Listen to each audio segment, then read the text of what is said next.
আমার পাশে যিনি বসে আছেন ওনার নাম নাসিম। প্রায় 2.5 মাস আগে সে আমার কাছে আসে।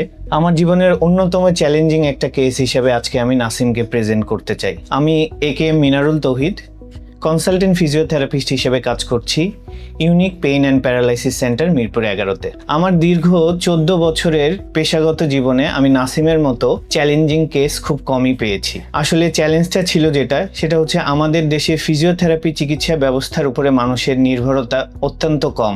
মানুষ এই চিকিৎসার উপরে আস্থা খুব বেশি রাখতে পারে না। এটার পিছনে অন্যতম কারণ হচ্ছে আমাদের রেফারেল সিস্টেমের সীমাবদ্ধতা। নাসিম কেন আমার জন্য একটা চ্যালেঞ্জিং কেস এবং নাসিম কি সমস্যা নিয়ে আসছিল, চলুন নাসিমের মুখ থেকে আগে শুনে নিই। আমি নাসিম, গত জানুয়ারি 17 তারিখ 2026 সালের হঠাৎ করে রাত 3:25-এ আমার হঠাৎ করে পিঠে খুব ব্যথা। আমি ওয়াশরুম থেকে এসে কোনোভাবেই পিঠটা রাখতে পারতেছিলাম না আমার বিছানাতে। খুব খারাপ লাগতেছিল। আমি ওই অবস্থাতেই চলে গেছি একটা হসপিটালে, ইনস্ট্যান্ট জরুরি বিভাগে। যাওয়ার পরে ওনারা আমাকে গ্যাস্ট্রিকের ইনজেকশন দিল। দেওয়ার পরে বাসায় গেলাম ফজরের নামাজের পরে। বাসায় যাওয়ার পরে ঘুমাইলাম। ঘুম থেকে উঠার পরেও আমার এই প্রবলেমটা কোনোভাবেই সলভ হচ্ছে না। সকালে উঠে আবার আরেকটা হসপিটালে গেলাম। তো ওই হসপিটালে যাওয়ার পরে ওনারা বললো, আপনাকে যেহেতু একবার গ্যাস্ট্রিকের ইনজেকশন দিছে, তাহলে আর গ্যাস্ট্রিকের ইনজেকশন দেওয়ার দরকার নাই, আপনি ভর্তি হন, কোনো স্পেশালিস্ট ডক্টর এসে আপনার এই ট্রিটমেন্টটা করবে বা দেখবে আপনার কি অবস্থা। তো আমি আর দেরি না করে আরেকটা অর্থোপেডিক্সের একজন ডক্টরকে দেখাইলাম। ওই দুপুর 12টার পর থেকে আমার অবস্থা খুবই খারাপ। মানে আমার আস্তে আস্তে হাত অবশ হওয়া শুরু হয়েছে। এই কবজি পর্যন্ত পুরাটাই অবশ হচ্ছিল আস্তে আস্তে। এবং আমি লাস্ট দুপুরের পরে, বিশেষ করে দুপুর 2টা বা 3টার পরে, এই যে হাত এরকম না করলে, মানে আমার হাতটা এরকম যদি আমি করে না থাকি, তাহলে আমার মনে হচ্ছে যে আমার পিঠ কেউ ভেঙে ফেলতেছে, পিঠে কেউ পেরেক দিয়ে গুঁতা মারতেছে, এরকম লাগতেছে আমার কাছে। তো যখন আমি ওই ডক্টরের কাছে গেলাম, সে আমাকে আর এক্সরে না করায় ডিরেক্ট MRI করাইছিল। যে MRIটা দেখলেন, MRI এর রিপোর্টটা দেখার পরে উনি বলছে বাপরে খাইছে। এরপরে উনি আমাকে কয়েকদিন ভর্তি রাখলো। ভর্তি রাখার পরে ওইখান থেকে আমি আসলাম, কিন্তু আমার অবশনেসটা আর কমে না, এটা আরো বাড়তেছে। আমার এইখান থেকে একদম এই পর্যন্ত পুরাটাই অবশ হয়ে গেছে। আমি হাত উঠাইলে এরকম করে যদি, এখন তো আমি ভালোই উঠাইতে পারতেছি, কিন্তু তখন এরকম যদি হাত উঠাইতাম, আমার হাতটা নাকের সাথে বাড়ি খেয়ে নিচে পড়ে যেত এরকম ভাবে। তো পরে ওনাকে বললাম যে আমি কোথায় দেখাবো।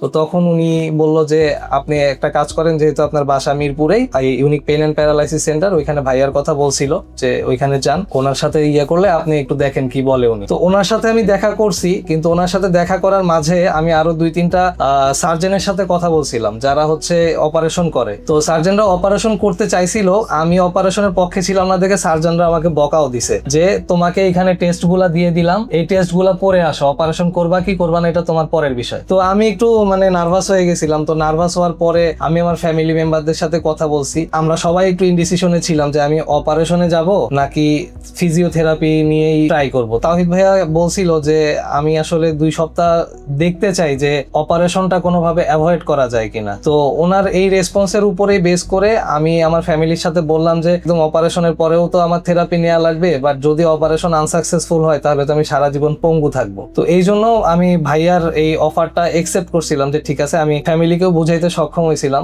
সবাই ফিজিওথেরাপিতে বিশ্বাসও করে না, আমিও ভয় পাচ্ছিলাম, কিন্তু এটাও চিন্তা করতেছিলাম যে 14 দিন দেখি, যদি অ্যাভয়েড না করা যায় তাহলে অপারেশনে যাব, আর যদি অ্যাভয়েড করা যায় তো আলহামদুলিল্লাহ। তো এই রিস্কটা নিয়ে ভাইয়াও কাজ করছে, আমিও কাজ করছি। এখন তো আমার ডান হাত খুব স্মুথলি আমি মুভ করতে পারতেছি। আমি প্রথমে আমার বাম হাত, 2 হাতই অবশ ছিল। বাম হাত আমি এই যে এইটুকু উপর করলে আমার হাত নিজে থেকেই পড়ে যেত, আর ডান হাত তো আমি উঠাইতেই পারতাম না। এবং আমার যখন থেরাপি চলতো, হাত যে এইখানে রাখতাম এইভাবে টেবিলের উপর, এরকমই আমি যে একটু এইদিকে ডানে বা বামে 1 ইঞ্চি বা 2 ইঞ্চিও সরাবো, সেই শক্তিও আমার ছিল না। বাট আস্তে আস্তে থেরাপির থ্রুতে, আর থেরাপির পরে ভাইয়া কিছু এক্সারসাইজ দিছিল, সেই এক্সারসাইজের থ্রুতে আস্তে আস্তে আমার ইমপ্রুভমেন্ট হয়েছে। এখনো হালকা ইমপ্রুভমেন্ট বাকি আছে, পুরোপুরি সুস্থ হই নাই, কিছুদিন সময় লাগবে, কিন্তু ইনশাল্লাহ ফিজিওথেরাপির মাধ্যমে আমার এই অপারেশনটা অ্যাভয়েড করা গেছে এবং আমি রিকভারির দিকে আছি। অনেক ধন্যবাদ নাসিম।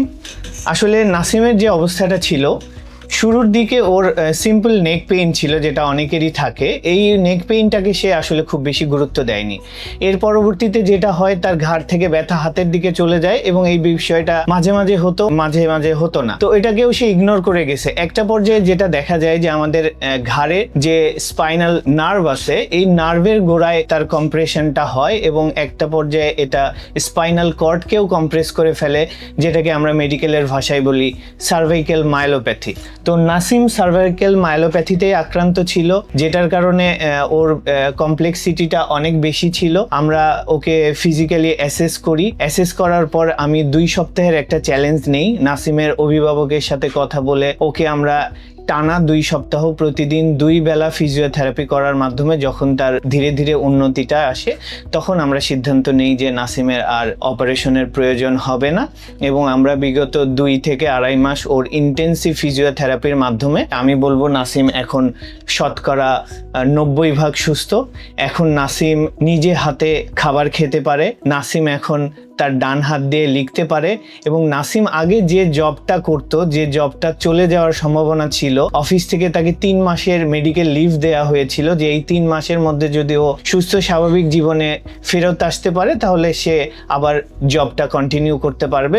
তো আলহামদুলিল্লাহ নাসিম আগামী জুনের 1 তারিখ থেকে তার পূর্বের পেশায় ফেরত চলে যাচ্ছে। দর্শকদের উদ্দেশ্যে এটা বলতে চাই যে আসলে সব রোগীরই অপারেশনের প্রয়োজন হয় না। আপনারা অপারেশনের পূর্বে যদি একজন দক্ষ এবং অভিজ্ঞ ফিজিওথেরাপিস্টের তত্ত্বাবধানে ফিজিওথেরাপি চিকিৎসাটা গ্রহণ করেন, আশা করা যায় অনেকেরই আপনারা অপারেশনবিহীন সুস্থ স্বাভাবিক জীবনে ফেরত যেতে পারবেন। ধন্যবাদ।